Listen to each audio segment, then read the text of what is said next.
This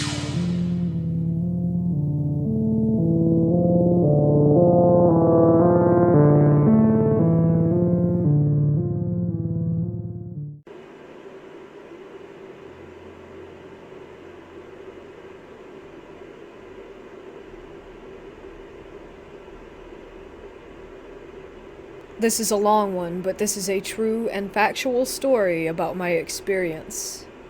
I'd like to start by saying that I'm very skeptical when it comes to things people claim are paranormal. I don't just jump to conclusions that a strange event is caused by spirits, but some things I just can't wrap my head around or explain. I won't say that what happened to me and what I experienced was from a spirit, because I don't know 100%. All I know is that I'll never touch a Ouija board again, or be around one, because the experience disturbed me for the better part of a year. Also, I'd like to add that this is only one of 2 paranormal events that I've ever personally experienced that I can say 100% that I don't know what happened. Here we go, starting with the background. I used to think that Ouija boards were a load of crap. I still kind of do. I really don't know how I feel about them anymore, actually. I always saw them as a party game for gullible people, so when my friend Joe, not his real name for privacy, told me that he had one, I just laughed it off. I had only known Joe for about a year or so after meeting through mutual friends. He lived in a small apartment with his girlfriend Lisa, also not her real name, and their dog Vincent. At the time, I was only 18. Joe was like 23, and Lisa was 20. For a period of time, I used to go over to their place every weekend after work because Joe bought me alcohol. So one night we were hanging out, and Joe starts talking about some strange encounters he had growing up and how he, quote-unquote, attracted spirits his whole life or some garbage. I smiled and nodded to be polite while he went off on paranormal tangents and started talking about shadow people following him. He then goes into his room and pulls out a Ouija board, but not the one that you get at a store made by a toy company. It was made of real wood and hand-carved. It was actually pretty nice. He said that he had gotten it as a birthday gift from his parents years ago because of his obsession with the paranormal. I didn't inquire as to where it had come from or who made it, but like I said, it looked handmade. While I sat there laughing and joking about it, Lisa chimes in and says, "Joe, tell him about the other night." Joe proceeds to tell me how him and Lisa allegedly spoke to a demon using it, and the demon claimed that his name was Beelzebub. Me being a big metalhead at the time, he got my attention. "Let's do it. Let's try to talk to this demon," I said, half joking. Joe asked if I was sure that I wanted to try it, and I agreed. So we went into his room. We turned off all the lights in the apartment. Lisa lit candles all around the room and we sat on the floor. I was nervous, but I was having fun watching Lisa and Joe's pageantry. It was spooky. I looked over at Joe and he seemed unsettled. I asked what was wrong, and he said that he wasn't feeling right. He didn't like the doors open displaying the darker areas of the apartment. Him and I got up and closed every door in the place, as in every room and every closet. We sat back on the floor and Vincent, the pup, laid on the bed. And we began. I forgot to add, this is very important. Before we started, I told Joe that I was skeptical of someone using their fingers to push the planchette around. So we all agreed to just use the back of our fingernails to touch it. Imagine just slightly bending your finger and placing the surface of your nail on the top. That's what we did. That way, even if you added pressure, your finger just slipped around on the planchette and didn't actually move it. We also made a rule. If the planchette moves, everyone has to lightly scratch the planchette with their nail to prove that none of us were the ones making it happen. What it looked similar to is placing your 2 fingers on a table and acting like they're legs and running in place. I hope that helps you get the picture. No one was able to move it on their own. We tried several times to ask if there were spirits with us, and got nothing. For about 20 minutes it continued that way. I told Joe I wanted to ask for someone in particular. "Is John Smith here with us? Can John Smith talk to me?" John Smith, obviously once again not his real name, was the name of my best friend's dad who was killed in a car crash while driving home from a fishing trip. That was when it moved, and it was absolutely insane. It felt like a great force just came to life in the planchette, like it had a mind of its own. None of that gliding around the board crap that you see in movies. This thing felt like we were holding onto a person's hand who was tugging and pulling. It was strong, but articulate movement, and it spelled out hello. I asked him if he was John, and it spelled yes. I asked him to prove it, and it spelled out the name of my best friend. I asked him where he was when he passed, and he spelled Lake. I had chills down my spine. What I thought was just going to be fun had turned into being emotional and scary. Joe and Lisa knew nothing about John Smith. I never mentioned him or brought up anything about the circumstances, so they couldn't have known. I began to grow very unsettled. I told Joe and Lisa that I didn't want to talk to John anymore, so they told me to push the planchette to goodbye or whatever it was. I called it a night after that, but I wanted more. Next night, I was back. Same routine, John and Lisa set up the room, John closed all the doors, Vincent was on the bed. Lisa said that she wanted to talk to her grandma, so we did the process. It was the same incident for her as it was for me. Memory is kind of fuzzy, but it spelled out I love you, and also spelled out some sort of inside joke that she used to share with her grandmother. Lisa was in tears. As with me, I had no info on her grandma, and Joe wasn't that cruel to make her cry as a joke. I felt powerful. I think we all did. I felt like I was finally a believer, that we had an actual way of talking to spirits. The possibilities. But then it happened. After the incident with Lisa's grandma, we were all kind of in shock. Joe was comforting Lisa, and I was speechless. We regained our composure and got back to it. This time we were asking the normal, are there any spirits with us? What usually left the planchette lifeless suddenly kicked in with great force. Scary force. The planchette moved violently around the board. We all kind of laughed nervously. We asked, who are you? The planchette shot to the moon symbol. If you don't know, this allegedly means a dark spirit. We all looked at each other and then simultaneously moved the planchette to goodbye. As soon as we did, Vincent jumped up and ran off of the bed. He sat and stared as if looking at someone. We had that door closed before. Joe jumped up and said, F this, and ran into the kitchen. Lisa and I followed. Joe about nearly had a panic attack. He rushed to turn on all the lights. I've never seen him act that way. We were all pretty scared. We don't know what happened, but we had that door closed, for sure. After some talking and calming each other down, I left. I didn't sleep that night. I had never seen anything like that. After that night, I felt like I was being followed constantly. For almost a year, I slept with the lights on. That year ended up being one of the worst years of my life. I fell into a depression and was incredibly paranoid. I just couldn't shake the feeling that something was always watching me. I continued to go to Joe and Lisa's place occasionally, but we never touched the board again. We ended up having a falling out some months later over unrelated drama and never communicated after that. Like I said, that year was horrible for me. I started drinking a lot and tried to get over the feeling. I always felt like my energy was being sapped, like the air was heavy, and I struggled to find joy. The depression was real. Then the experience hit a peak. I was sleeping one night and woke up in a panic. I couldn't breathe. I felt as if someone was literally sitting on my chest. I gasped for air. Suddenly, I felt like what was someone grabbing my feet and trying to pull me off of my bed. I instantly went into a struggle, trying to kick out as hard as I could. Then all at once, It stopped. I was horrified. Nobody was in my room. I lost even more sleep after that incident. I ended up finally getting a hold on my life.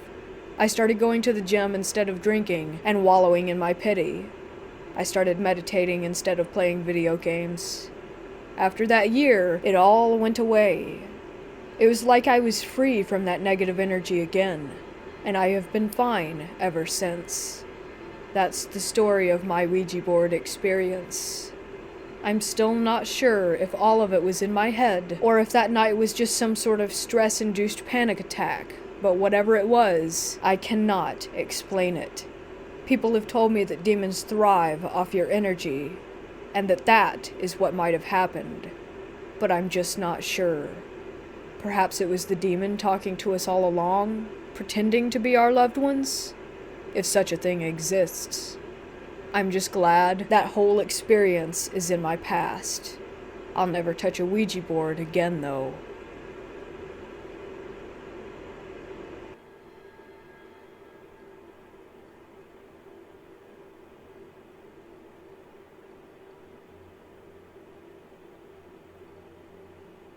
People often wonder what would happen if they used a Ouija board.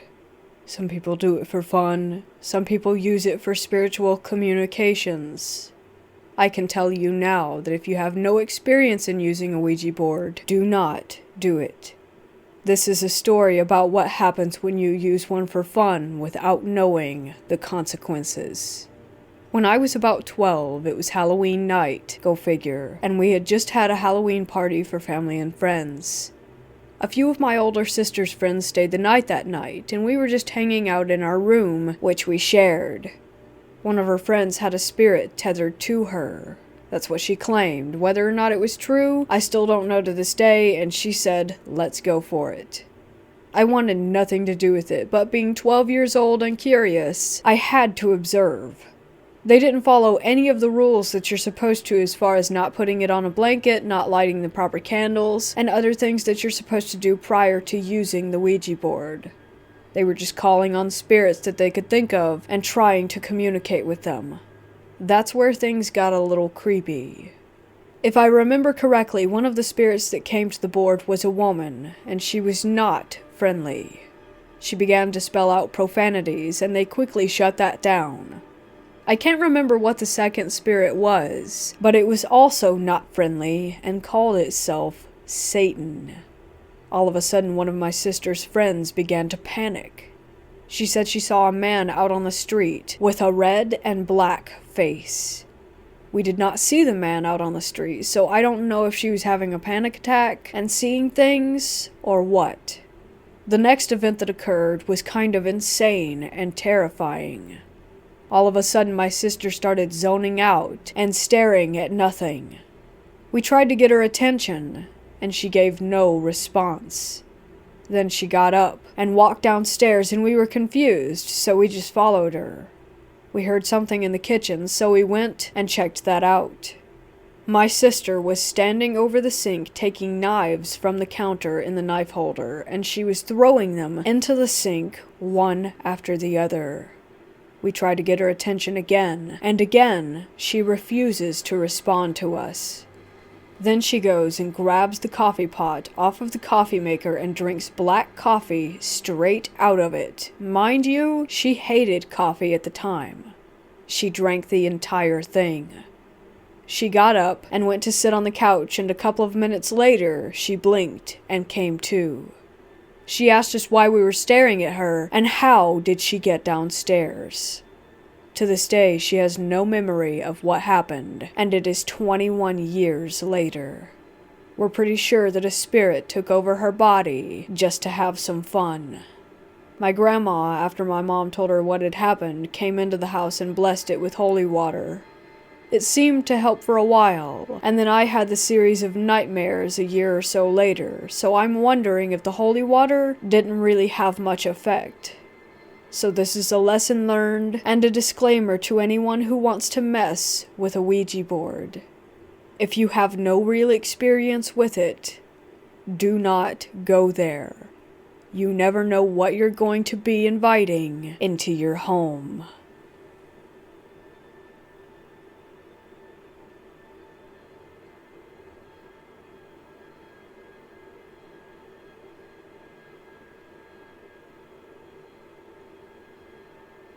This is a story from my life that I've told to people, especially teens, to warn them to never use a Ouija board.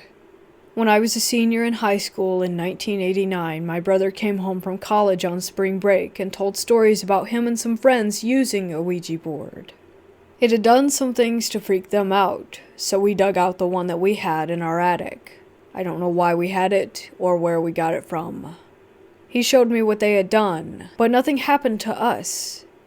I brought it to a friend's house and we tried it out a few times over the course of several evenings, and then about the third or fourth time, it really started to pick up in its responses.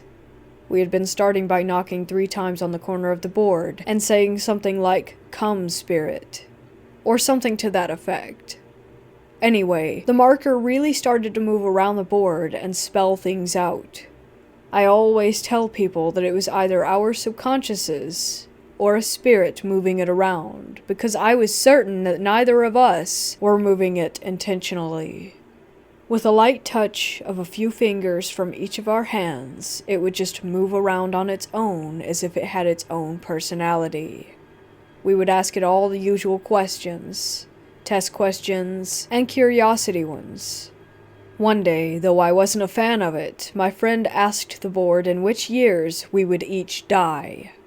It spelled out something like 2040 or 40-ish for my friend. I don't actually remember the number, just that it was far into the future at the time. And 1990 for me, which was the next year. I asked, "Does that mean that I'm going to die in 1990 and my friend in 2040? No, it said. Then I asked again, this time switching the years around between us. Yes, it said. We asked the spirit about itself. It claimed that it had died the year my friend's father was born, and said that its name was Stephen Crane. We kinda laughed at that part.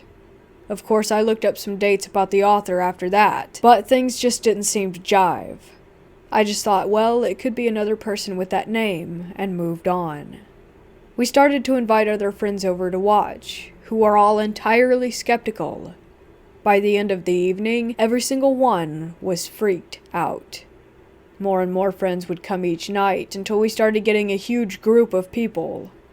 The board would answer plenty of test questions wrong, but then, for example, while everyone's reacting to the wrong answer and half paying attention, it's spelling out, "sorry." Another time, for example, in a lull between activity while people were distracted and chatting, it moved slowly to S, then kept circling around to H, until it came to a stop there. There was nothing else for about 2 minutes. The entire room of people was completely silent, and then it slowly moved to OK. It said a bad spirit had passed through the room. Once again, everyone freaked out. It didn't like this one friend, and every time he entered the room, when we had those gatherings, the marker would twist and move to the opposite side of the board. Other things like that happened. Again, it was like it had its own personality. I remember a few times driving home with that thing in the backseat of the car, terrified, with my heart pounding.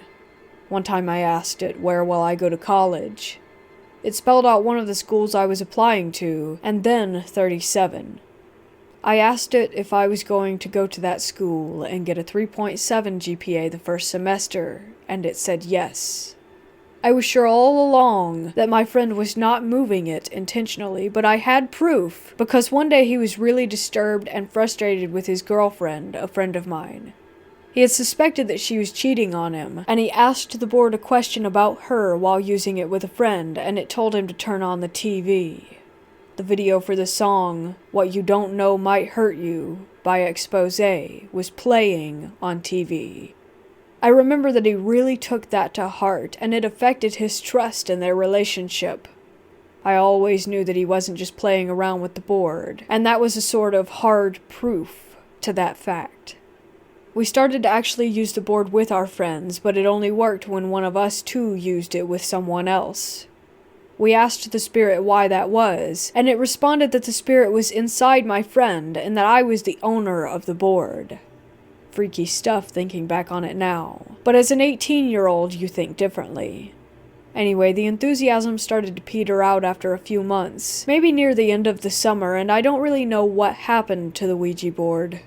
I did end up going to that college that the board mentioned, but it didn't really catch my attention. When I got home for my first semester after 1990 had just begun, I got my grades, and had a 3.7 GPA. I don't remember if I made the connection or not, but I certainly did when the next thing happened. Around the same week or so, maybe even around the same day, I got the annual catalog that my college sends out, with articles and updates and whatnot. I opened it up, and there, right in front of me, was an entire article about Stephen Crane. He had gone to my college for a while, and I never had any clue about it. I remember having chills. Finally, the sad part is that later in 1990, after returning to college classes after Thanksgiving break, my friend, one of my best friends, died suddenly and unexpectedly from a heart problem. I don't know when I made the connection with the board, because by then it was over a year later. But at some point, I did, and when I did, I started to put the whole storyline together. It sank in more how creepy and dark the whole thing was. I am happy in life, very blessed. I did go through a form of spiritual growth some years ago where this darkness was left behind, and the story of my past doesn't haunt me. I share it in the hope that it's helpful for others. But I would never touch a Ouija board again, and would strongly advise against anyone else using one. To this day, I'm still positive that it was not our conscious action at work, but either our subconsciouses or truly a spirit. Whichever of those you might believe that it is, nothing good comes from playing around with either one of them. At the minimum, negligence can open up a path for psychological and emotional problems. At worst, relating with a spirit can let in a darkness and fear beyond your understanding or strength that can tint your life and affect you for quite some time to come.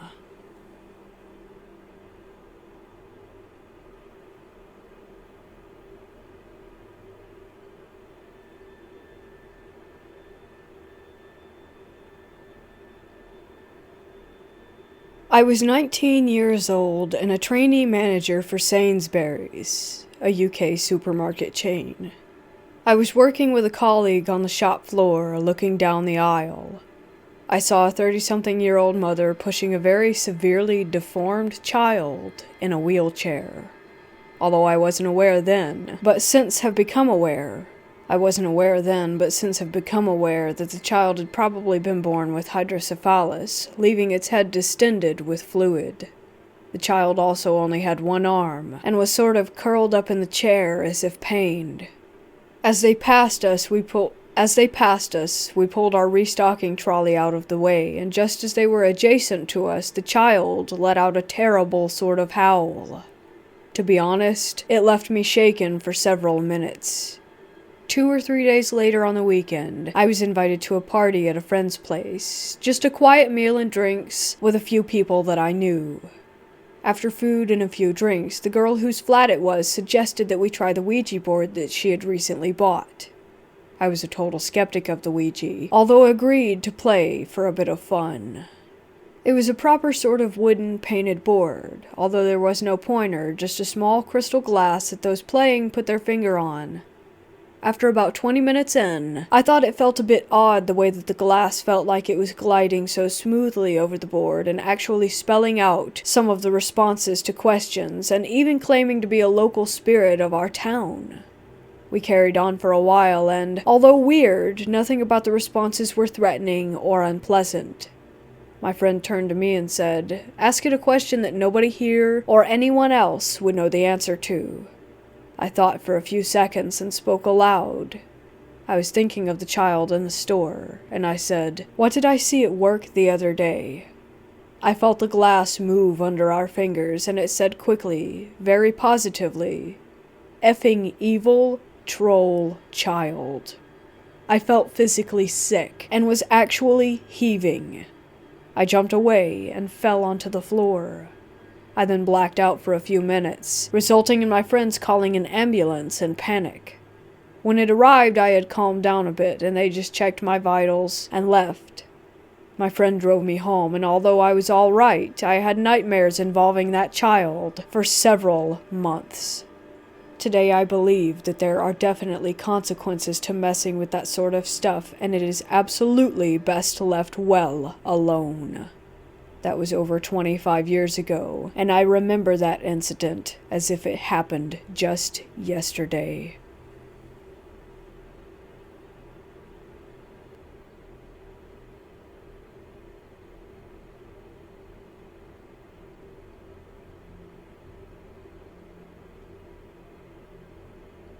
When I was in middle school, I went to a friend's birthday party sleepover where we did the typical girl things like painted nails, did makeovers, and watched a movie.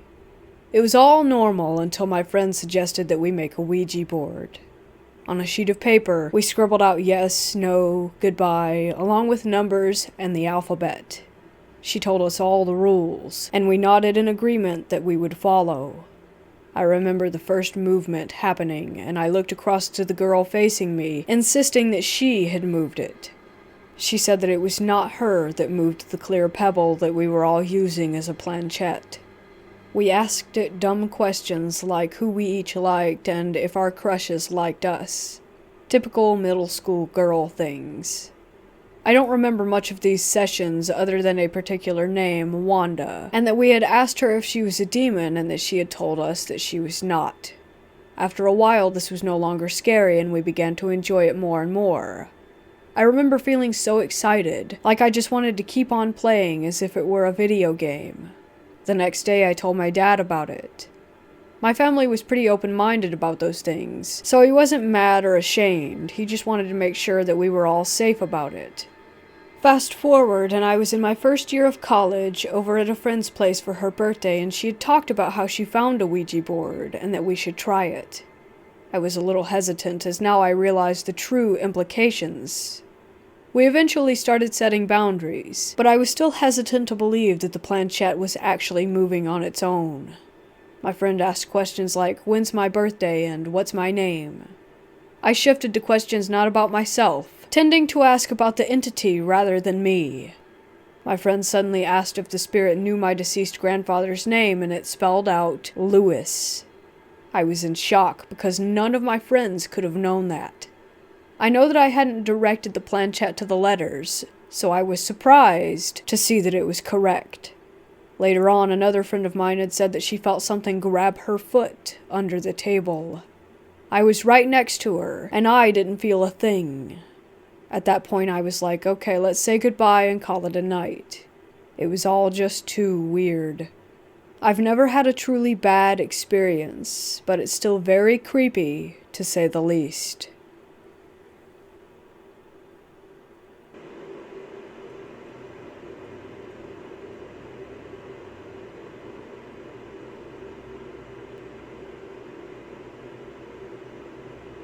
This happened about a year ago in a park near my house.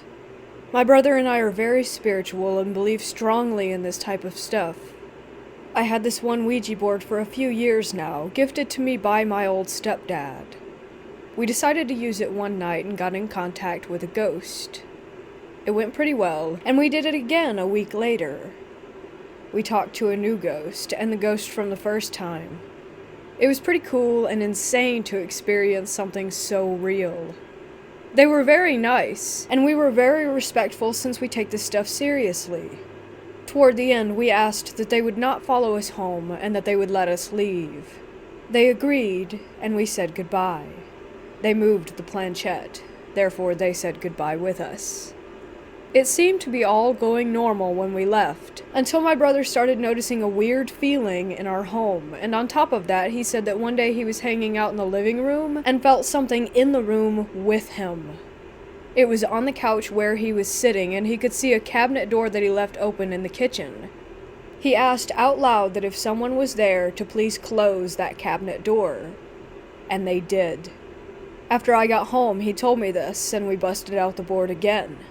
I know that you shouldn't use the board in your home, but I felt like we needed to know what was going on. We asked if the ghost who was in our home was the ghost from the park. The planchette moved to yes. fast forward a year today, and we still live in the same house.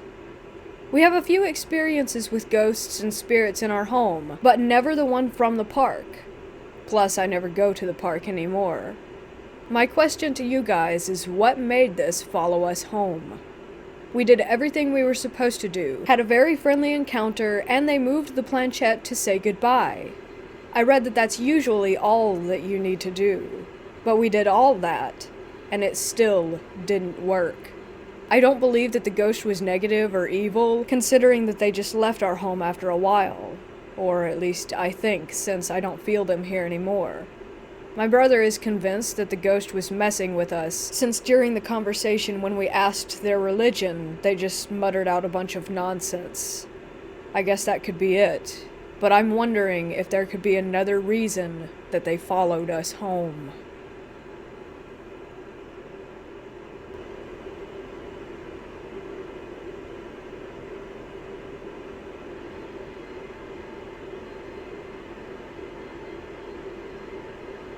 When I was about 15 years old, I was a very curious teenager. I had only heard stories of the Ouija board, but had never actually tried it. So one weekend, my best friend slept over, and we decided to take our chances. My mom was super against me buying one, and she would have killed me if I would have brought one into her home. So my best friend and I took a big poster board and made our own Ouija board.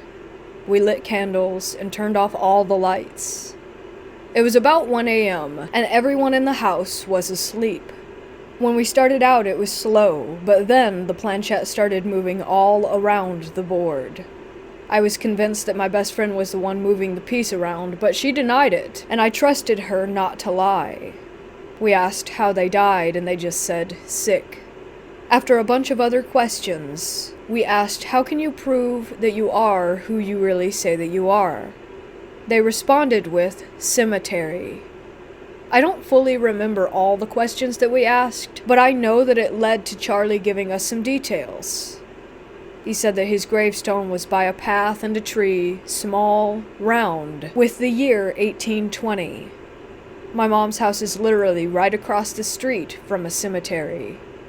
I can look out the window and directly into it, so we are very, very close. It is an extremely old, historical colonial cemetery dating back to 1690. The next day, my best friend and I went over to the burial ground and started our wild goose chase for Charlie's headstone. Lo and behold, we found it. It was exactly as he described. His headstone was cylinder-shaped, the name Charlie was listed, and he was born in 1810 and died in 1820. Behind the stone was a huge tree, and it was right next to a pathway. I could not believe that the Ouija board actually worked. After discovering Charlie's grave, my best friend and I would sit and visit him every day after school. We would go hang out there when we were bored. Sometimes we would just sit next to him, smoke cigarettes, and talk. Maybe Charlie was just one lonely kid and wanted some friends. So that's what we gave him.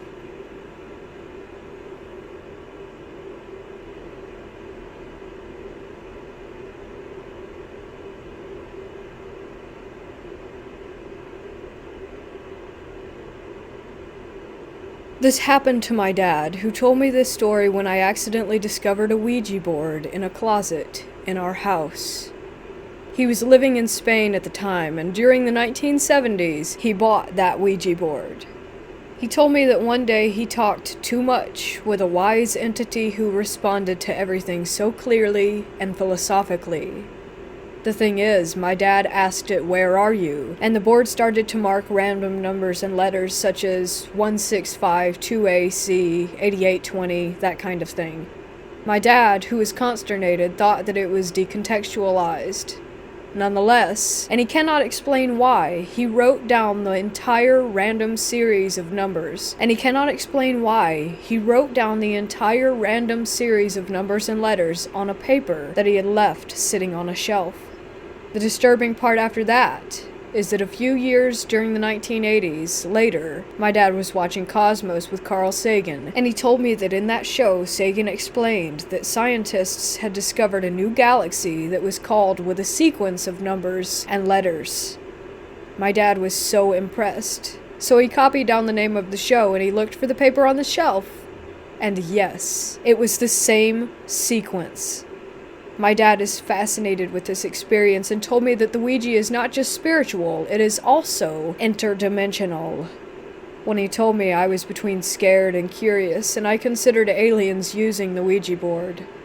He still believes that this wise entity is up there somewhere, talking with others.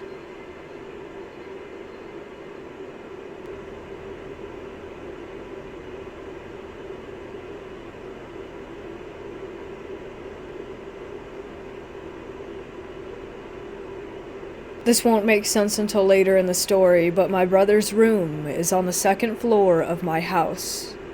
He has a door that leads up onto the roof, and it's pretty high up, so there's no way to get up there. Anyways, this was when I was around 13 or 14. My twin brother got a Ouija board recently, and me and my friend always used it. One day we decided to play with it like usual, just because we were bored. My brother went into the shower, so it was just me and my friend in my brother's room. We started using the Ouija board, and nothing really happened. It starts moving, and I usually move it or he does, because we were dumb kids. This time, I wasn't moving it, so I just assumed that it was him.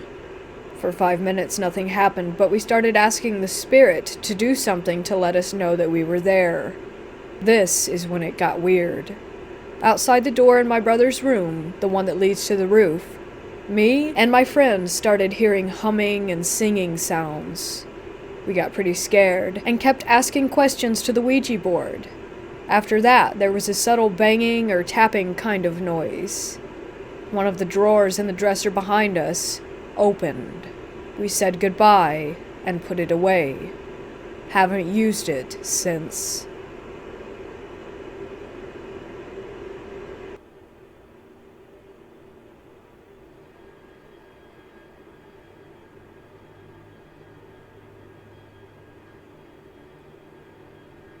I just had the scariest experience.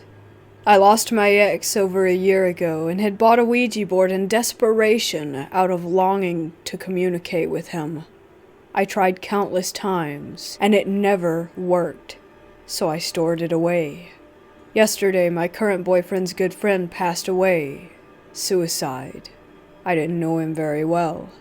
Today, I had a random thought to maybe try to communicate with him. I pulled out the Ouija board and asked to speak with him. It wasn't working until I closed my eyes, and then it started to move. It went to yes. I then asked it to give me a sign that it was really him. It went to the number 9. When I asked what this meant, it just kept going back to the number 9. As it's moving, I heard my cat hiss. I opened my eyes, and my cat was over the Ouija board hissing at it. My cat has hissed maybe twice in his entire life. I about pooped my pants and asked to say goodbye. I was already freaking out when I called one of my friends and they said 9 is an upside down 6. Now I am absolutely terrified.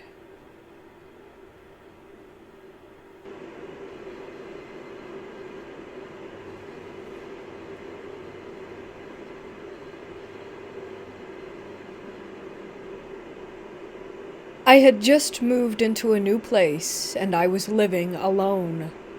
I bought a Ouija board and played with it my first night there by myself.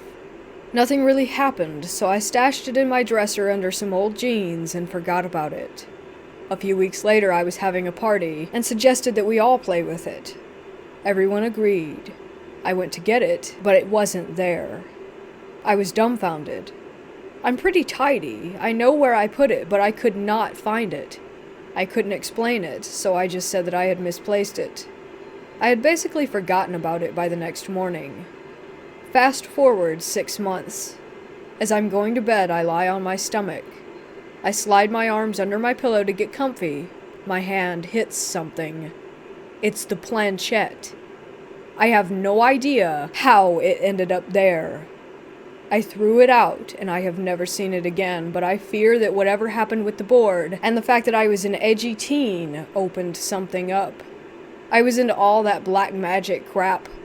I've done lots of rituals with seemingly no results.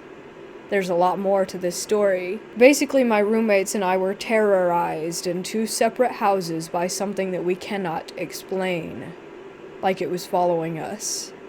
All I know is that it looked like a little girl, but I don't think that it was. I never believed in this kind of stuff, but it's hard to deny what we all experienced.